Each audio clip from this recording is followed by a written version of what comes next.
I've been so anti-AI of the, back in my day, it's even then, but I do see the power of it. I also see that you're building a chatbot as well. I am, yeah. So what are you building? So it's pretty cool, actually. I was using it for something else, and I even I mentioned like a nickname, right? And we talked about, I have a nickname called Festa. I've been called Festa forever. And as it got mentioned in a chat with it, and it started calling me Festa. I was like, what did that? And it made a joke and called my name. I was like, I didn't know you had a sense of humor. Oh my goodness.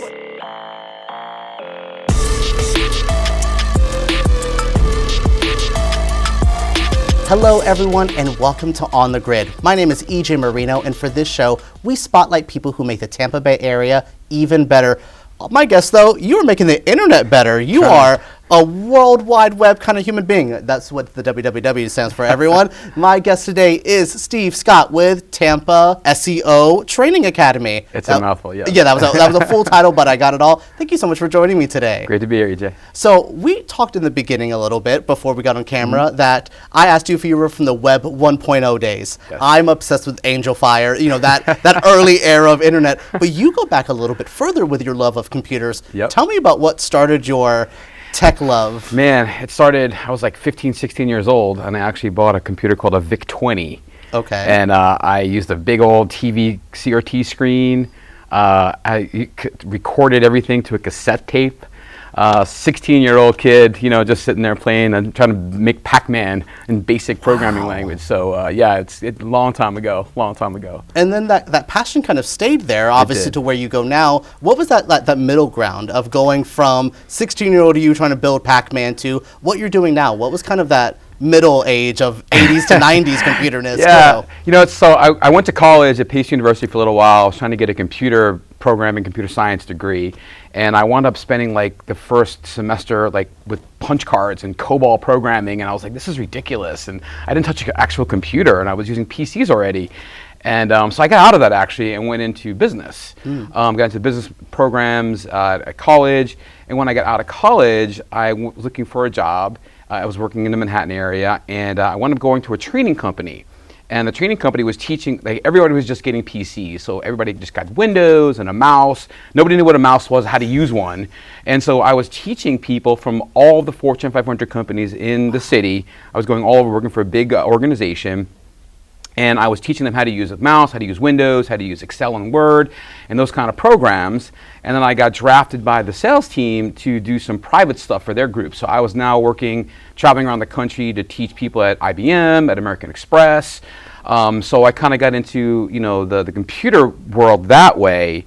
And then I went from that company to a couple of others. And the last one I wound up at was before the web really became something, became the web. Yeah. As far as really being out there. And I wound up getting involved with that to build the company's website that I was working for. I was working for a big financial products company in Manhattan at the time, doing workflow stuff and building Excel files. And so it kind of just naturally progressed into, building websites and figuring out the web. And then around 1996 or 7, I think it was 97 when I incorporated, I was playing around with the World Wide Web, and I'm like, what's all this? And started getting into something called search engine optimization. And people had no idea what that was. And you'd say, still don't know what that is. You'd say search engine optimization or SEO, and they're like, CEO? Or I'm like, no. And trying to get a 30-second spiel as to what it was. And my thought process was, I was building websites for people, on the side, like a side hustle back then, as I was working. And my thought process was, well, I build a website for somebody, and then they don't need me anymore, right? Once it's done, it's done. And now I got to wait for a year or two for them to come back or find new clients. But with SEO, it was like, hey, I can do this monthly. I can get paid monthly for stuff. And so that became, where I sort of gravitated towards. And then I was working at this financial products company. They wound up getting bought out. They wound up laying a bunch of people off. I got 9 months of severance, and I took my side hustle, and I made it full time. And I've been doing that, working from home for, 23 years now. I love that you found monthly pay. That is exactly what we need. No, and I love that. I think that's interesting because you're in this early era of internet. I don't think people realize how fresh the internet truly is. Really? MySpace taught me HTML. You know what I mean? So that's how fresh this is to a lot of people. So you were there at a point where SEO still doesn't make a lot of sense to people, from then to now. Yep. I always say how easy it is to Google you Right. or Google your website or your article. That's how SEO is to me Right. in the primitive sense. But tell me a little bit about your education side. So that kind of comes in this, you're becoming an educator. You're Yeah. becoming training. Where does that passion come from? Because that's not everyone's easiest task in the world. No, it's not. I didn't really ever plan on being a trainer or into training. I wound up getting this gig out of college, and I was a shy kid growing up for the most part, and so now they thrust me, into a classroom that I'm standing in front of 10 people. I'm all suited out, and I'm teaching people at the time, public classes. So you have one from IBM, one from Revlon, one from, New York Times, Port Authority, whatever. And they're all in the classroom. And at the end of the day, you get an eval, right? And so now I'm thinking, hey, this is really nice. This is cool. I have a book. I'm going through it. I'm learning it myself. And I realized that it was a lot of fun to watch, the light bulbs go off, to see people get it, and then people are responding in the evaluations at the end of the day at how how good it was and how easy to understand and whatnot. And so it kind of clicked for me. I was like, wow, this is really cool. And then when they got brought into from the sales team, brought me in to do the private stuff. They tend to put you in the public classes in case you stink, and then they can fire you. Yeah. If you're any good, then the private classes that's where the salespeople are making big money, and so they bring you in. And and I was getting people were requesting me now, so I really got a feel for it, and I was really excited by it. And so I was doing that for a couple years. Went into sales as well, moved into a company where I was kind of doing a little bit of training, a little bit of automation, and then I went from that company to that financial products company doing strictly automation. I got away from training altogether. And when I was doing SEO for 6 or 7 years at the time, there was a company that started called Search Engine Workshops, and they began to do search engine workshops to how to do SEO. And I had moved to Florida recently, and they were doing workshops in Orlando. And they were doing it was like last minute, half price off, take the advanced session. I was like, let me go check it out. It was in Orlando, drove out there. So I did it, and as I was doing some legwork on them, I saw that they were selling licenses to become a part of the company. And so that was the birth of the Tampa SEO Training Academy. And so I took what I knew about training and how to rent rooms and so on and where to go, and took that aspect of it and I brought it into the SEO side of things. And now I'm teaching classes, in Tampa, 5-day classes in SEO. And when I started doing it again, I was like, wow, I totally forgot how much I love doing this. Yeah. And now it's even more exciting because I'm really into the SEO thing. I've got clients. I'm showing people what I'm doing for clients. I'm showing my own website, showing up all over the, page 1 of Google at the time. And I'm like, wow, this is so cool. And then, people are starting to, reaching out to me and they're like, hey, my site's killing it right now. I'm number 1 for this and that and the other thing. So you get all that juice from that, It was really enticing and exciting to do it. And that's definitely, it's always been, the passion side for me. It's really educating. When people say, oh, you make a lot of sense, or, oh, I didn't realize how, that seems really easy now. I didn't understand it before. I was the king of metaphors too. I was always picking to figure out ways that people could understand stuff. So it wasn't so difficult. Because it was kind of it's not easy to explain parts of SEO. Yeah. And I was finding ways to really make it easy for people to understand and remember, not just know what it does, but remember it for when they're back on their, at their desk or at their office and doing their own thing. So tell me, just kind of in an easiest way, I know people pay for this, what is SEO? What is the importance of it? As I'm building a website, I trust me, I have one pop culture stuff. Try to be number 1 on Google pages. Those are hard to do sometimes. Yep. But what is SEO? Kind of what is the importance of it for our audience? So, the definition is search engine optimization. And depending on who you talk to, you'll get different sort of, results. A lot of people call what we do now digital marketing because SEO, back in the day, the original kind of idea of it was, okay, I'm going to have you get your website found at the top of Google, so when people search for it, they can find you, right? Yep. They can find you, whatever services you offer, whatever thing that you do, you pop up at the top, right? Back then it was way easier than it is now. But then again, back then you didn't have local search with the map pack and the reviews. Yeah.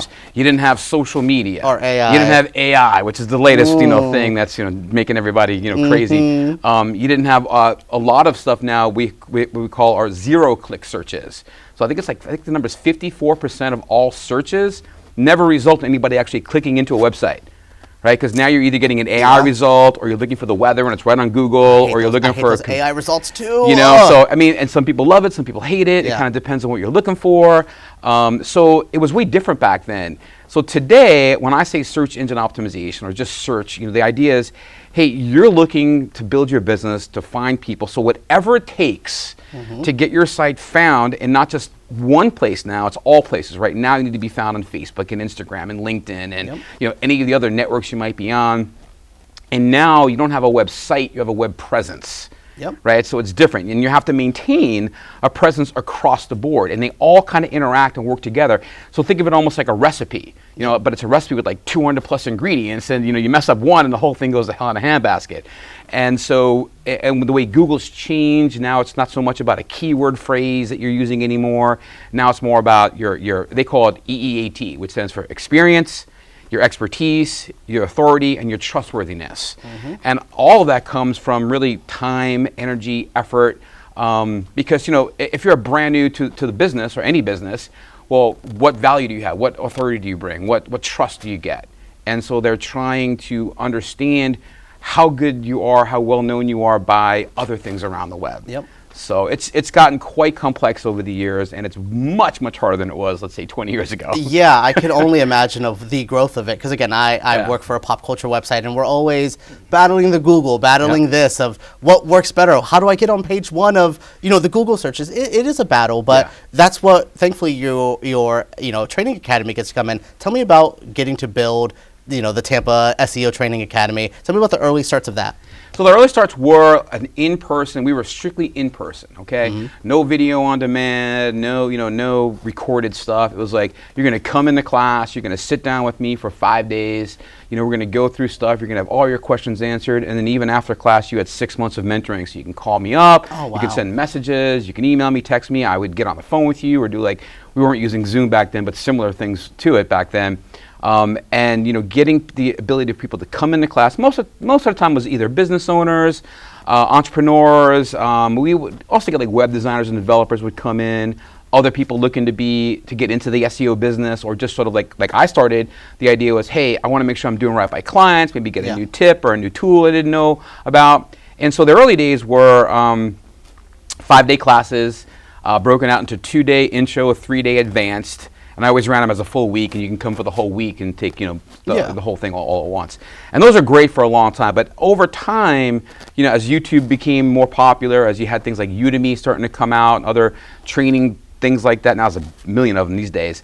But as those started to come out, we were having a harder time getting butts in seats. Right, because we charged, you know, it was like $500 a day, so it'd be like $2,500 to come out for the week. And if you're coming, and I had people from all over the world. I mean, people from Poland, from Ireland, from, you know, all of South America. I mean, all over people would come to the classes. And, you know, you had to pay to get in there. You had to pay for your hotels. You had to pay for food, all your per diem stuff, and then you had to pay for class as well. So it got harder and harder to get butts in seats because everybody wants it yesterday, right? I want to know right now. But there is a contingent of folks that would much rather sit in a room, get the distractions, go away, right? You know, because you're in a Zoom class, your email's coming through, you know, phone, you're checking your phone. In a classroom environment, you know, it's a little more difficult to do that. I would be classroom. I would be the pro classroom one there. I think that is the easier way to learn. It's definitely a better way to learn in the long run, but, you know, over time, that became more of a harder to do, harder to get. The costs involved in renting a classroom, you know, got astronomical as well. And so we started doing like a hybrid thing, some training in the classroom and others, you know, coming in like a Zoom kind of thing. And what we did when COVID hit, well, no butts and seats anymore, got to pivot. So we took our program and really kind of made it more of an on-demand program with different, you know, hour-long classes on a particular topic or a subject, longer master class that covered a big topic, you know, more fully. Still offering mentoring, still offering all of that within, you know, ability to talk with me, get on a group call with a bunch of us, you know, and get answers to your questions. So it kind of morphed into what I've got now, which I'll still do live stuff, you know, I'll still do live training for corporate type gigs or private gigs.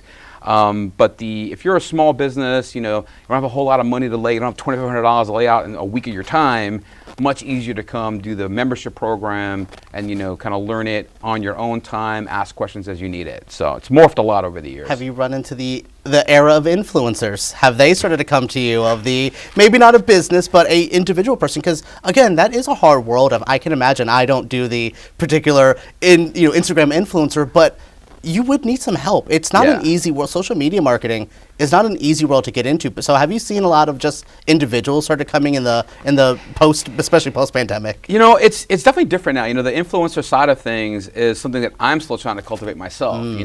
I actually brought in a new social media manager recently because my previous one was really more just putting out a bunch of graphic stuff. And now I'm like, listen, I got to be, I'm the face of this thing and my name is on it. It's like, I need to be more involved. In fact, today I finally did something I haven't done in a while, and I did a live, like a live video saying, "Hey, I'm going down to TBCN, TBCN to come check it out. I don't know when it's airing, but I'll let you know." I took a few pictures outside, so I'm trying to do a bit more of that myself to become more of an influencer in the arena, and not just be, hey, come to my class, but giving out more stuff, being more influential that way.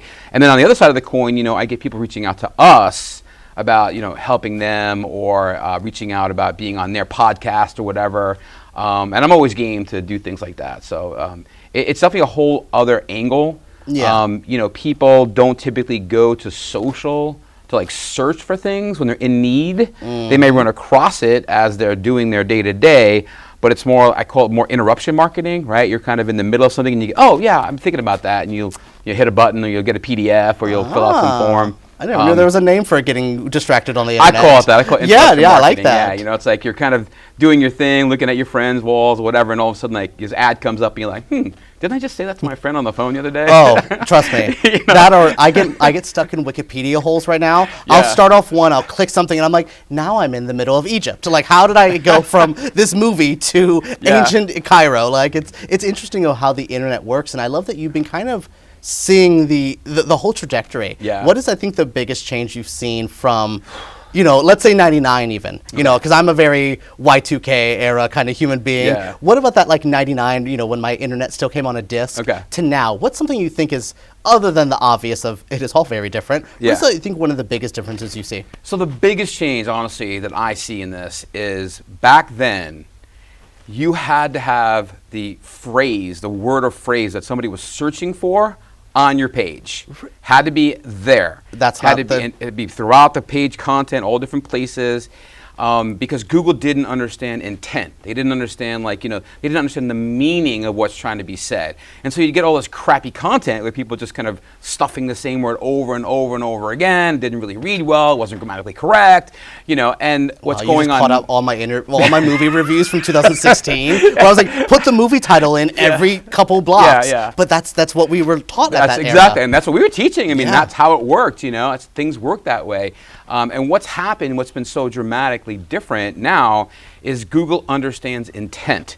They understand the words on the page and what the meaning is behind those words. And so oftentimes, especially nowadays, because we use voice search now, right? And so when you're voice searching, you're asking a question like you're talking to a person. Where, if you're looking for hey, where can I find a great slice of pepperoni pizza nearby? And you go, oh, you got to go here. Well, if you're on the computer back in '99, you'd say pepperoni pizza, and you put a zip code in, or you put the city in, right? And if you didn't say pepperoni pizza on the page and the city name, it wouldn't get found. Now, a lot of searches, the word or phrase that you type in isn't even on the page. But the understanding about what you're looking for is a great slice of pepperoni pizza, or pizza in general, will show up. You just explained Google to me in the last 4 years. Wow. That's the big difference, really, is from having to have the word on the page in order for it to show up to it not even having to be there, but Google understanding what you want. And that's why you're seeing back in the day, and Google has changed this a lot. We used to create pages that were maybe a couple hundred words that just put a keyword phrase all over it, in the heading and the titles, the descriptions and the links and the bullets and so on.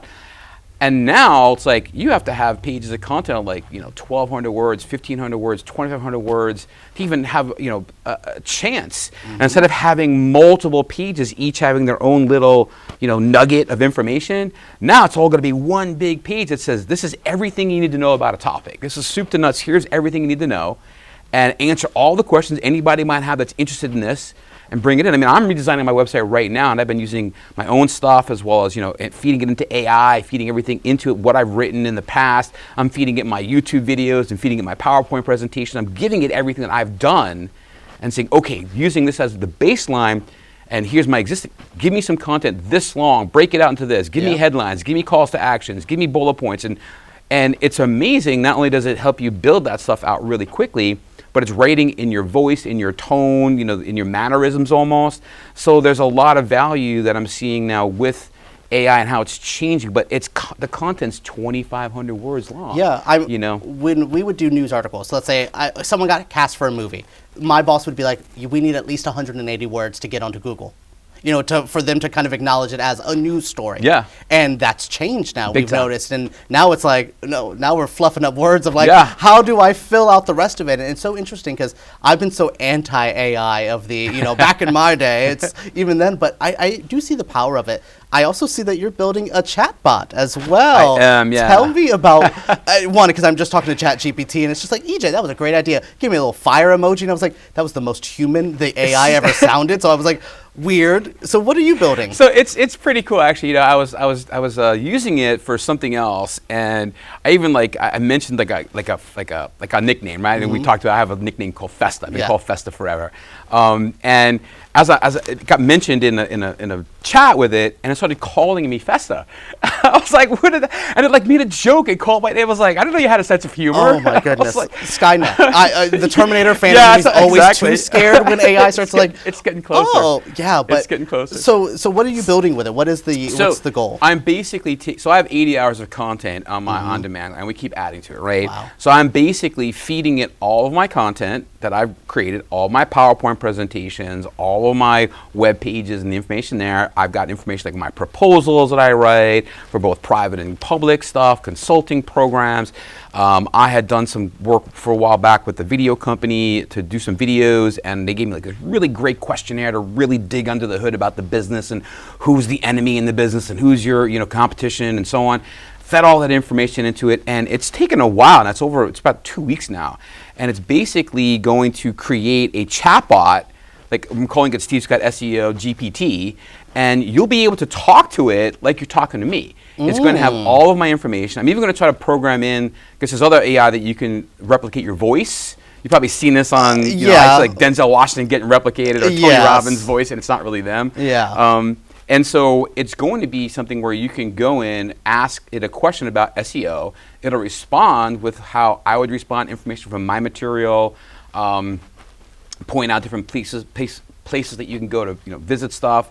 So I'm really looking to do, and I've seen other things like this, and the idea would be give you a few questions for free, like 2 or 3 questions for free, just to check it out. And if you really want to use it as a consultant, as a coach, spend $20 a month or something like that, and you have it as your coach. I love this idea. I'm even now I wonder if I could use it, because again, there is times where even as small creators, we do have these questions, and maybe not having to go through a full class just for a smaller question. I think that's a great idea. Is that something that you want to see built more of? Not just you, but do you think this is kind of where we're going to go? It is, with a lot of content. Yeah, I'm starting to see. In order to stay up in the business, I got to go to conferences and go to things that are online, and so I do a lot of that. And I was watching one the other day from Local U, and they had a guy on there that he's doing similar things. He's building bots, chat bots, specifically for a task. And what's been so interesting is that if you go and you start giving it parameters that you want, what you want, and what I've also one of the techniques I've learned from somebody, I forget who it was, but basically, they always say tell ChatGPT, what you want it to do, how you want, what it should be, what it should act like, and then you ask it to ask you any questions that it may need to improve the prompt. Yeah. Right. And so you let it ask you a bunch of questions. So you can give it some basic parameters, and then tell it, hey, what else do you need to know to help make this, and they'll give you anywhere from several to dozens of questions that you respond to, and now it'll create a better prompt that you can give it that will then build out what you want. So that's been really interesting, using it to help you use it better. Yeah, and it's just crazy and it keeps learning and understanding what you're doing. I was doing something for a personal thing, and had names and ages of friends and people in there, and it was referencing them and referencing situations and using nicknames, and I was like, wow, it's like I'm talking to like a friend almost. You know, it's Yeah, crazy. as long as we we're not trying to date our our chat bots. I'm good. I think this all sounds good. But once we start trying to like romanticize them, then I'm Yeah. like, again, Well, we're getting too Skynetty. It's getting scary. I don't know if you've been out to Vegas as the Sphere. And Yeah. At the Sphere, I went up last year, and they have one of these Android bots, Aura, it's called. I don't know if you've seen this at all, but I had seen it previously. But the androids, the bots, basically, are getting more and more human-looking, human-like. And I'm saying, wow, you put a ChatGPT brain into one of these things, you got Skynet. You're right there. Oh, my I mean, goodness. it's like right there. And it's scary. If you do any kind of legwork on YouTube looking for like, current Androids and look for like recent, like Yeah. a year or so, forget like, the Tesla one and the Boston Dynamics ones. Those are cool looking. They're really awesome. But you start looking at these ones that look like real Yeah. people, that, have facial expressions, that smiling as well. And you put the ChatGPT brain into one of those things. Yeah, I know. It's scary what could happen in the next 10, 20 years. I did see the Boston Dynamics one ended up at Universal. They're the dragons now in the How to Train Your Dragon world. Yeah, it's so crazy. cool to see. I I love know. that. I love that you are pro the advancement of technology, but I also, Cautiously which is optimistic. Exactly where we need to be because Yeah. this all scares me. But you taught me so much today. I will also be picking your brain one day as well because Sure. I have SEO questions myself. Thank you so much I for do free joining me consults, today. so give me a call. Thank you so much. It's been a great conversation. Thanks for having me. You taught me about early internet as well. I learned Yep. about early computers. I love that so much. All right, thank you so much, and thank you all for watching our show. My name is EJ Moreno, and this was On the Grid. Thank you to our guest, and thank you all to watching. Make sure you tune in to the next episode.